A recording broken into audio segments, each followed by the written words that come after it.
Welcome students. आज हम पढ़ने जा रहे हैं क्लास 10th की इंग्लिश सब्जेक्ट की वर्कशीट नंबर 33 जो कि 19 सितंबर 2020 के लिए है और ये सेंड की है आपको directorate of education GNCT of Delhi ने। यहाँ पर सभी बच्चे अपना नेम, क्लास एंड सेक्शन लिखेंगे, यहाँ पर नेम और यहाँ पर अपने क्लास टीचर का नाम। आज की जो वर्कशीट है वो लेटर राइटिंग का बेस है, यानी कि आपको जो है लेटर लिखना है इसमें।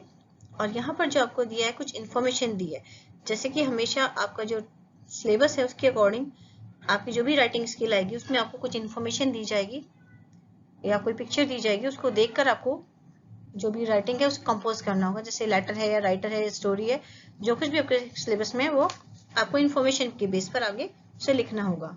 तो हाँ, इसमें जो पहले हम इसे पढ़ लेते हैं क्या इन्फॉर्मेशन दी है। A leader is one who knows the way, goes the way and shows the way।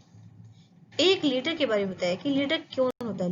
Leader एक वो होता है जो रास्ता जानता है और उस रास्ते पर जाता है और दूसरों को रास्ता दिखाता है। जैसे आप यहाँ पे फिश को देखिए, यहाँ पे एक लीडर आगे चल रही है, फिश इसे पता है कि रास्ता कहाँ है, ये जा रही है और दूसरे लोग आगे देखते हैं। Leadership skills help you to understand how to manage your actions in day to day life, specially in different times. Leadership की जो स्किल है, जो क्वालिटी है लीडरशिप की, ये आपको ये समझने में हेल्प करती है, मैनेज करने में हेल्प करती है कि आप कैसे अपने दिनचर्या को कि जो काम है उसे कैसे मैनेज करते हैं, स्पेशली तब जब डिफिकल्ट टाइम चल रहा हो, मुश्किल समय चल रहा हो, उस टाइम पे आप अपने समय को कैसे मैनेज करते हैं, अपने काम को कैसे मैनेज करके आगे चलते हैं। Student leadership include the following 7 important competencies और स्किल्स। जो स्टूडेंट लीडरशिप है, मतलब स्टूडेंट में भी लीडर होते हैं ना, तो उनमें कौन कौन सी कॉम्पिटेंसीज या स्किल्स होनी चाहिए। चलिए देखते हैं वन बाय वन। सबसे पहले सेल्फ अवेयरनेस। जो लीडर होगा उसमें अंदर क्या है, वो सेल्फ अवेयर होना चाहिए। Knowing about one's own character and feeling, उसे अपने बारे में भी पता होना चाहिए, अपने कैरेक्टर के बारे में पता होना चाहिए, अपनी फीलिंग के बारे में पता होना चाहिए, उसे कैसा लगता है, कैसा अच्छा लगता है, वो अपने आप के बारे में क्या सोचता है, ये सब चीजें उसे अपने बारे में पता होनी चाहिए। दूसरा है meaningful action, doing important and useful work. उसके जो काम है वो इम्पोर्टेंट होने चाहिए और यूजफुल होने चाहिए, मतलब जो आप काम कर रहे हो उसका कुछ यूज होना चाहिए। ऐसा नहीं कि आपने कुछ भी करते हो और बेकार हो गया, नहीं, जब आप काम कर रहे हो उसे तरीके से करो ताकि वो यूजफुल हो। डू वर्क वर्थ डूइंग, जिसकी कोई कीमत हो, जिसकी कोई वैल्यू हो। विजन, विजन का मतलब यहाँ पे आपका दृष्टिकोण। Having the ability to imagine, आप सोच समझने की आपके अंदर एबिलिटी हो, आप आगे के बारे में समझ सको कि क्या क्या हो सकता है, क्या कर सकते हैं। आगे देखते हैं कम्युनिकेशन, बातचीत, exchanging ideas and information.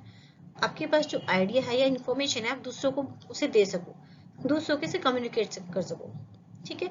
Integrity, being honest, ईमानदार हो, and having strong moral principles, और उसके अपने कुछ सिद्धांत हो, नैतिक सिद्धांत हो। कनेक्शन एंड कोलैबोरेशन, कनेक्शन एक दूसरे से कनेक्शन बना के रखना, कोलैबोरेशन एक दूसरे के साथ में काम करना, working collectively as a team, मतलब टीम की तरह, एक टीम की तरह काम करना। जैसे क्लास में आप सारे बच्चे होते हैं, आपको कुछ काम दिया जाता है तो सारे बच्चे इकट्ठे मिलकर काम करना शुरू कर देते हैं ना, तो आपकी टीम बन जाती है। जैसे क्लास में टीचर बहुत सारे बच्चों की ग्रुप बना देते हैं, तो आप एक टीम की तरह काम करते हो उस ग्रुप में और आप सबके बीच में कनेक्टिविटी होती है। तो कनेक्शन एंड कोलैबोरेशन की जो स्किल है वो भी उसमें होनी चाहिए। वैल्यूइंग अदर्स, दूसरों की कदर करना। Trying to understand how others think and feel, ये सोचना कि दूसरे क्या फील करते हैं, क्या महसूस करते हैं, क्या सोचते हैं, उसकी कदर करना, ठीक है। तो आपने देखा ये 7 स्किल्स थी। Select any one of these 7 skills that you would like to develop in yourself. आपको इनमें से कोई भी एक स्किल लेनी है जिसे आप अपने अंदर डेवलप करना चाहते हो, ठीक है। अब क्या करना है, write a letter to the principal of your school expressing your concern about the current situation. इसने कहा कि आपको प्रिंसिपल को एक लेटर लिखना है, उसमें एक्सप्रेस करने हैं, अपने विचार एक्सप्रेस करने हैं जो अभी करंट सिचुएशन चल रही है उसके बारे में, यानी कि जो कोविड-19 की प्रॉब्लम चल रही है, ये जो महामारी फैली है, इसके बारे में आपको अपने विचार लिखने। और दूसरी बात, and how you have plan to develop that skill, और ये जो यहाँ पे अपने स्किल्स यहाँ पे रखी है, सोची है, वो आप अपने अंदर कैसे डेवलप करेंगे, ये आपको लिखना है। चलिए अब इसका आंसर देख लेते हैं। सबसे पहली चीज आपको जो ध्यान रखनी है वो है अलाइनमेंट। आपको सारी चीजें लेफ्ट साइड लिखनी है, देखिए जिस तरह से मैंने लिखकर दिखाया हुआ है।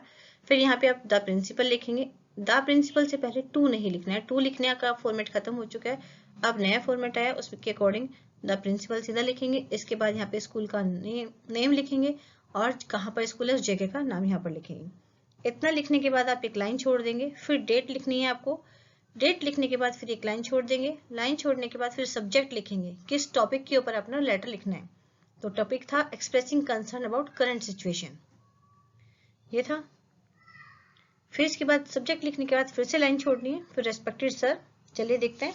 आई would like to express my concern about the current situation with the unexpected COVID-19 crisis. All of us have been put into a new normal that we did not choose. इसका मतलब ये है कि यहाँ पे तो यही लिखा है कि मैं अपना जो कंसर्न है करंट सिचुएशन के बारे में उसकी मैं अपने उसे एक्सप्रेस करना चाहती हूँ, ठीक है।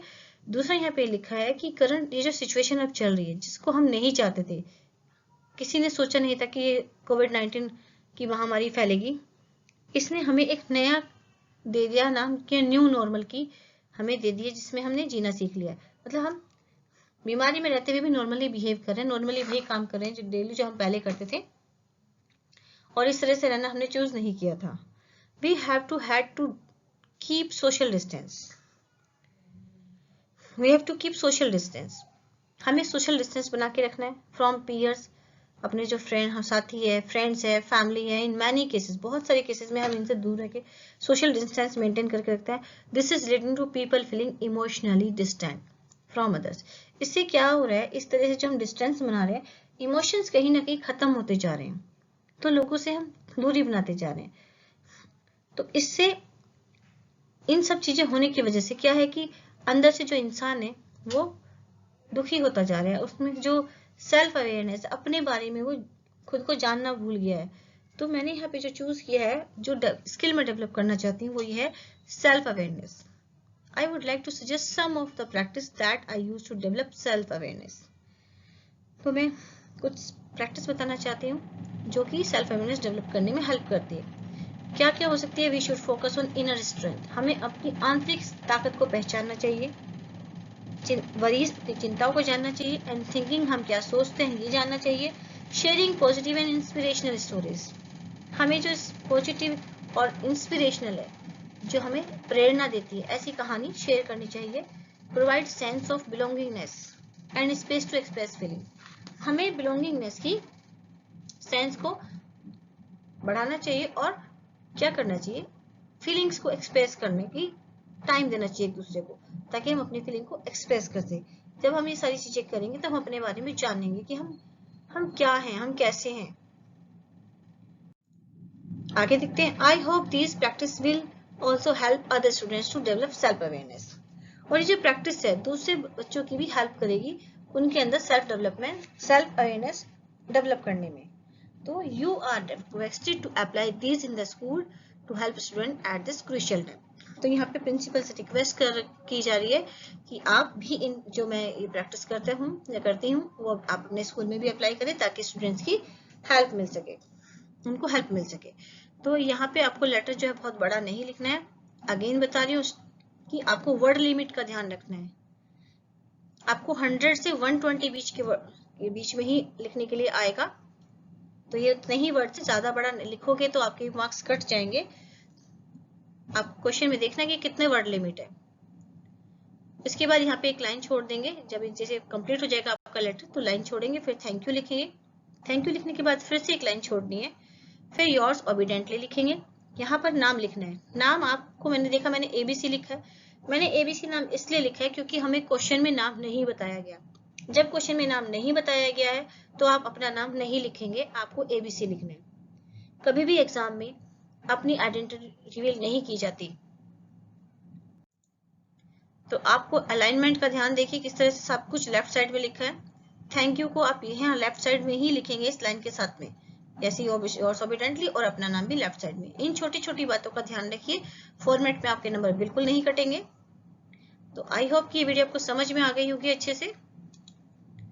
तो अगर ये वीडियो आपको समझ में आ गई है, फॉर्मेट समझ में आ गया है, तो आप इस वीडियो को लाइक करें, अपने फ्रेंड को शेयर करें, और जिसने इस चैनल को अभी तक सब्सक्राइब नहीं किया है वो इस चैनल को करें सब्सक्राइब। मिलते हैं एक और नई वीडियो के साथ, तब तक के लिए थैंक यू स्टूडेंट्स।